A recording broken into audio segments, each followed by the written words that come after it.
Every empire falls. Regardless of their reach or their might, they all fall down. The Roman Empire, stretching from the sweltering sands of Africa to the murky woods of northern England. The British Empire and her dominance of the seven seas. Radio Shack. All of these and more have become the stuff of legend, each with their own stories of success, expansion, and ultimately collapse, unable to bear the weight of their inherent contradictions. But are all empires destined to meet this fate? How does an empire die? Well, based on history, there are three universal reasons as to why great powers, great empires, collapse.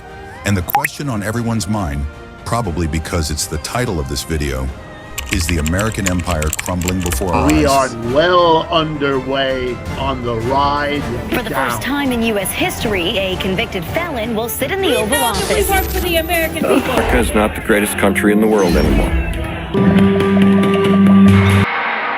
In this episode, we'll take a look at the precarious position of the United States and consider some historic parallels to assess whether the U.S. is really in decline.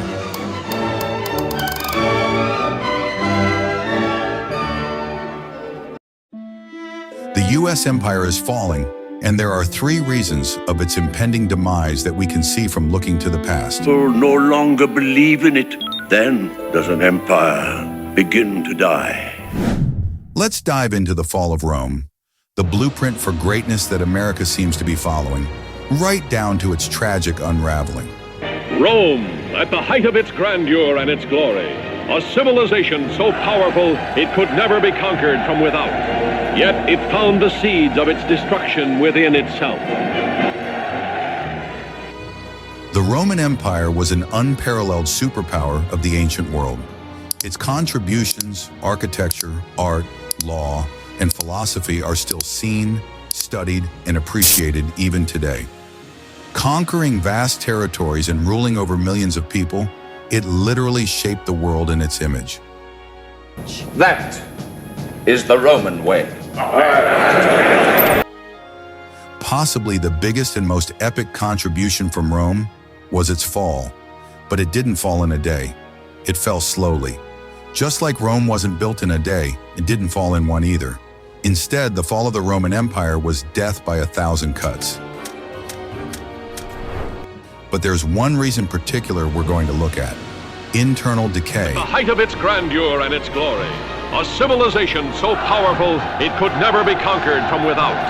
Yet it found the seeds of its destruction within itself. There was a huge disparity between the lives of the elite and the commoners. Rome's elites lived in grand estates, hosting lavish, decadent banquets where they'd feast on peacock tongue and wine from naked waiters. These senatorial families has holdings all over the Roman Empire. They're the equivalent of small multinational corporations. They are wealthy in a way that is impossible for us to understand. The poor lived a very different reality.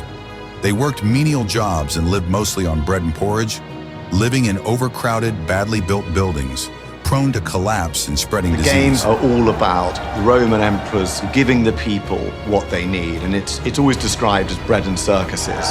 They had to feed the people of Rome, but once they were fed, they had to be entertained. Let the games begin! There were famines, peasant uprisings, and slavery, and the Roman tax system disproportionately impacted the lower classes, while the wealthy often avoided taxes through exemption or corruption. The middle class was shrinking, and the economy became increasingly polarized between the very rich and the very poor, all fueling resentment and instability. So what does this tell us about the U.S.? Home they've always dreamed of, the happiest investment they have ever made. The middle class was once a symbol of the American dream. It meant owning your own home with a white picket fence, a car, kids going to school, a perceived ease and quality of life that couldn't be found anywhere else in the world, and that anyone could achieve so long as they worked hard enough. We are a prospering people, wherever we live, or earn our livelihood.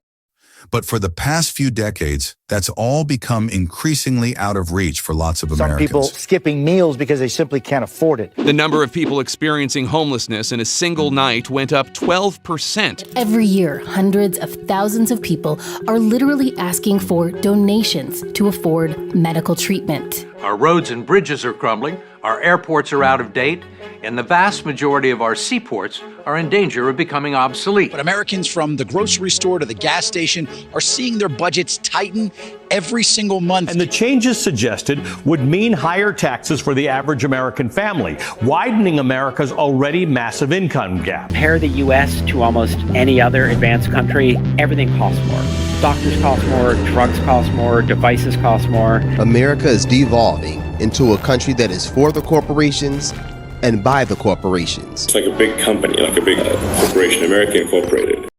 Even grocery stores are playing God, turning essentials into luxury items, blaming the supply chain, and watching their profits soar. Meanwhile, Tyson Foods, a major producer of chicken, beef, and hot dogs, increased its profits by 140% last quarter. Elon Musk has been given access to the U.S. Treasury Department's vast payment system. The move essentially puts the government's multi-trillion-dollar checkbook in the hands of the world's richest man. Patents corruption, unchecked government, and unchecked corporations cause anger and frustration, which adds to the financial erosion of America. It's a big club, and you ain't in it. And not only the nation crumbling financially, but the social fabric is also unraveling. Americans are so furious about healthcare that they are straight up murdering CEOs in broad daylight. Government-backed white supremacy, failure to protect the most Atlanta, 2 students and 2 teachers were killed, and reckless leadership driving the nation into chaos. All of these issues fuel an internal collapse and complete breakdown of society. It's called the American dream because you have to be asleep to believe it. Companies buying out the housing market, insurance companies making healthcare unaffordable, politicians taking money from lobbies to protect corporate interests and fill their own pockets, and the working class is Hoarding well wealth is so harmful, so unethical, so rage-inducing. Billionaires should not exist. So you talk about teacher's salary, $2,000 in rent, $400 car payment, you got insurance, you got groceries, electricity. Like, I don't understand how people are affording life right now. For 5 stitches, $3,800. What? Like, it's so freaking hard to live here. North America is one big scam. All this leads to political instability, economic trouble, and social unrest, which weakens the empire at its core. But an empire is bigger than its center. It's a network of vassal states serving the core's interests, and keeping all those entities in check is done through both. 2 complementary forces, hard power and soft power. You can think of soft power as feminine, the ability to attract and entice, and hard power is masculine, the ability to enforce. Both persuade subordinates to do what you want them to do. Which brings us to our second symptom of imperial downfall, the loss of soft power. To understand soft power and its role in the downfall of empires, let's compare the USA to the very first superpower that ever existed, the Persian Empire.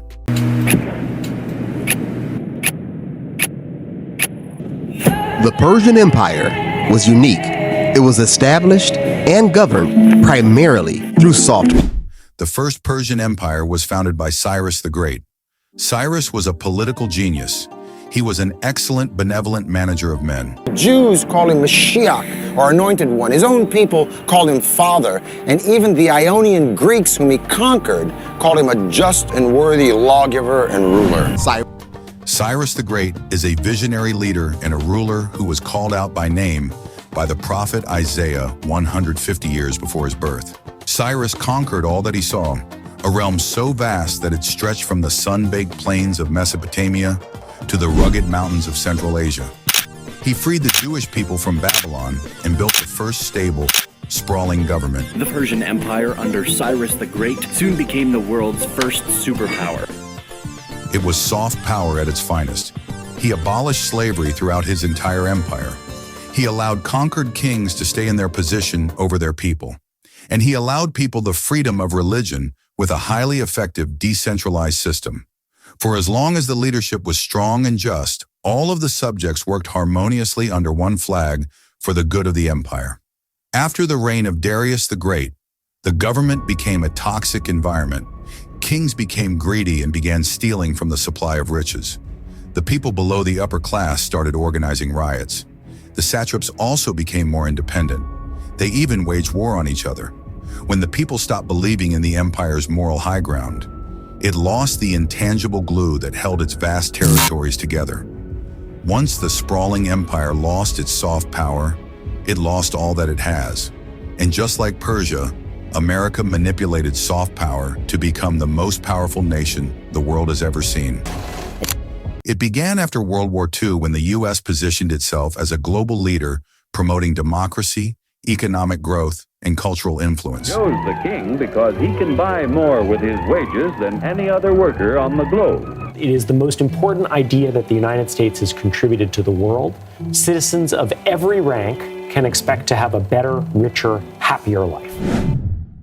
It helped rebuild war-torn in Europe, set up major global institutions where it continues to hold significant power, and it also exported music, television, and pop culture across the world for decades. And the messaging of this soft power has been consistent and clear. After 200 years, she's still a beacon, still a magnet for all who must have freedom. But for soft power to work, for people to buy into the fantasy and want to participate, they need to see credibility and moral consistency. Now, just to be clear, the U.S. has violated the principles it preaches since its founding, not to mention since its emergence as a global hegemon. It seems the majority of people were willing to overlook that and buy into the American dream. But the illusion is falling apart. The mob tore down scaffolding, battled their way through the last line of police defense, and broke into the Capitol building itself. At home, the land of democracy, liberty, and human rights hasn't kept up the best image in recent years, and it's not any better abroad. The U.S. has spearheaded and overseen devastating wars, crippling debt, human rights violations, and environmental damage across the world, which has made it hard to take preaching of democracy and freedom seriously. America no longer charts a course and therefore has lost all rights to set it, and even more so to impose it on others. This illusionment with American values is growing, and in its panic, the empire continues to thrash and bully to stay relevant. So when soft power fails, empires lean on hard power to enforce their will. That brings us to our final reason of a sick and dying empire: world domination by hard power. And a great example of hard power unseating a world leader is the British colonial empire. The British Empire looked and acted exactly how you think a colonial empire would, with tyranny, conquest, and resource extraction at its core. It ruled over 400 million people, almost a quarter of the planet at its height. They relied on their military to establish and maintain power. Wars in their colonies, wars at sea, and wars at home. They ruthlessly crushed all resistance for centuries. After a string of costly and humiliating defeats and the massive expense of rebuilding after World War II, Britain was devastated. Unable to defend its territories abroad or sustain its citizens at home, the sun had finally set on the British Empire. As Britain's empire crumbled, another was already rising to take its place. All estimates agree that the cost will be at least $1 trillion. The Bush administration never expected the war to drag on as long as it has. The fall of Kabul to the Taliban marked an abrupt end to America's longest war. The war cost American taxpayers about $1 trillion. The U.S. carried out long, brutal, expensive wars in Iraq and Afghanistan, with nothing to show for it except instability and devastation and financial loss. Then there's the constant ideological wars. The war on communism, the war on drugs, the war on terror, the war on China and Russia. There's a constant bogeyman in the ether to justify U.S. military spending. The U.S. maintains the most bases in the world at over 700 and spends hundreds of billions of dollars on the military every year, more than the next 10 countries combined. It's funding Ukraine in its war against Russia. It might support Taiwan in a war against China. Billions of dollars spent, and we can't remember the last war the U.S. has actually won. But last year, an undeniable awakening happened. This has been a senseless and a deliberate slaughter, a genocide, and it is happening on our dime. For over a year, Americans and the rest of the world have watched the U.S. politicians from both sides of the aisle cheer on and fund the genocide of Palestinians in Gaza to the tune of billions of dollars. It has shattered the idea that the U.S. is a beacon of justice and human rights, and irreversibly cemented the hypocrisy of American moral exceptionalism. The empire has never been so exposed, and it's shown Americans who back in the imperial core continue to struggle to live decent, dignified lives where all their tax money's going and where it's definitely not. The U.S. has been an empire since its very conception. From colonizing Native American land, to conquering territories overseas, to dominating world politics through global institutions, military might, corporate interests, and foreign meddling. Of all the empires that have risen and fallen, none have come close to having the reach and power of the U.S. So the idea of it losing its hold over the world seems inconceivable.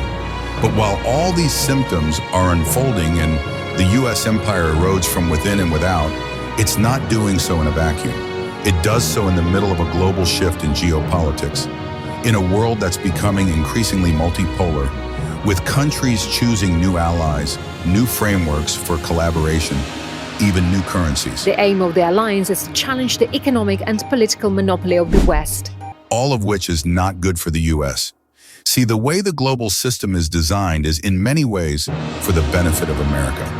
From reliance on the dollar, U.S. aid, and U.S. debt, to fear of U.S. sanctions, vetoes, and foreign intervention, we live in a world full of systems and institutions designed to prop up the U.S. and keep the rest of the world in check. But these systems aren't going to live in forever because they're inherently unsustainable. They rely on the exploitation of peoples across the world and within the imperial core, and bank on them buying into the bit that all this is necessary is better for them and protects them. And as life becomes more unaffordable, countries more destabilized, governments more autocratic, and our environment more unlivable, people eventually wake up. And that's usually the beginning of the end.